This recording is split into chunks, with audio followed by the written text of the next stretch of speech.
वसा जनसेवेचा. जातीचं उपवर्गीकरण रद्द झालंच पाहिजे. यासाठी आम्ही तालुका स्तरावरून जिल्हा स्तरावरून राज्य स्तरावर आणि हा मोर्चा कधी काळी विधानसभेवर सुद्धा धडकणार. कारण हे आमच्या अस्तित्वाची लढाई आहे. हे आता जर तुम्ही नाही लढले तर येणाऱ्या पिढ्या तुमच्या ह्या अनुसूचित जातींना भारतीय संविधानाने दिलेल्या एकत्रित आरक्षणाचे अ, ब, क, ड असे उपवर्गीकरण करून आरक्षण व्यवस्थेत बदल करण्याच्या प्रक्रियेला विरोध दर्शवत जळगाव, जामोद व संग्रामपूर तालुक्यातील 58 अनुसूचित जातींच्या समाज बांधवांनी सोमवारी दिनांक 27 जुलै जळगाव, जामोद येथे भव्य मोर्चा काढला. अनुसूचित जाती उपवर्गीकरण विरोधी संघर्ष समितीच्या नेतृत्वाखाली निघालेल्या या मोर्चात 1,500हून अधिक महिला पुरुष सहभागी झाले होते. मोर्चाची सुरुवात शहरातील भीमनगर येथून करण्यात आली. शहरातील प्रमुख मार्गांवरून मार्गक्रमण करत आंदोलकांनी शासनाच्या धोरणाविरोधात घोषणाबाजी केली. त्यानंतर उपविभागीय अधिकारी कार्यालयात मुख्यमंत्री यांच्या नावे निवेदन सादर करण्यात आले. मोर्चा शांततेत व शिस्तबद्ध पद्धतीने पार पडावा यासाठी ठाणेदार सचिन बागुल यांच्या नेतृत्वाखाली चोख पोलीस बंदोबस्त तैनात करण्यात आला होता.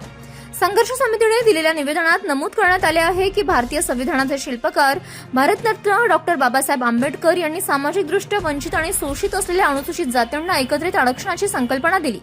मात्र आता त्या आरक्षणाचे उपवर्गीकरण करण्याचा प्रयत्न सुरू असून त्यामुळे समाजात फूट पडण्याची तसेच सामाजिक सलोखा बिघडण्याची भीती व्यक्त करण्यात आली आहे. निवेदनानुसार सर्वोच्च न्यायालयाच्या 2024 मधील निकालानंतर महाराष्ट्र शासनाने माजी न्यायमूर्ती अनंत बदर यांच्या अध्यक्षतेखाली एक सदस्यीय समितीची स्थापना केली होती.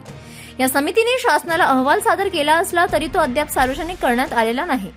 महाराष्ट्रातील 59 अनुसूचित जातींपैकी 58 जाती या उपवर्गीकरणाला विरोध करत असताना अहवाल गुप्त ठेवण्यात येत असल्याबद्दल आंदोलकांनी नाराजी व्यक्त केली. यावेळी संघर्ष समितीच्या वतीने शासनाकडे काही प्रमुख मागण्या करण्यात आल्या.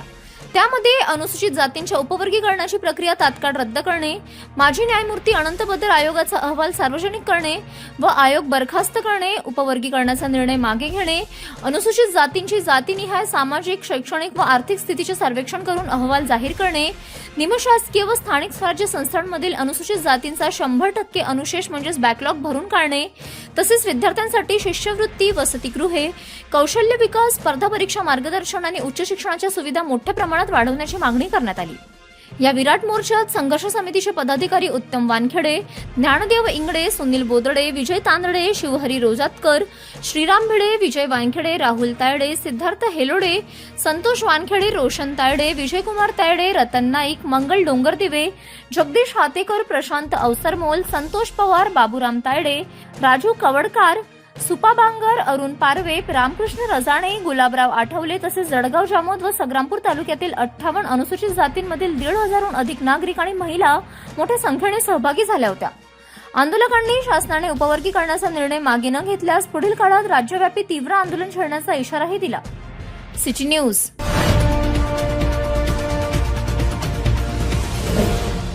सिटी न्यूज वसा जनसेवेचा.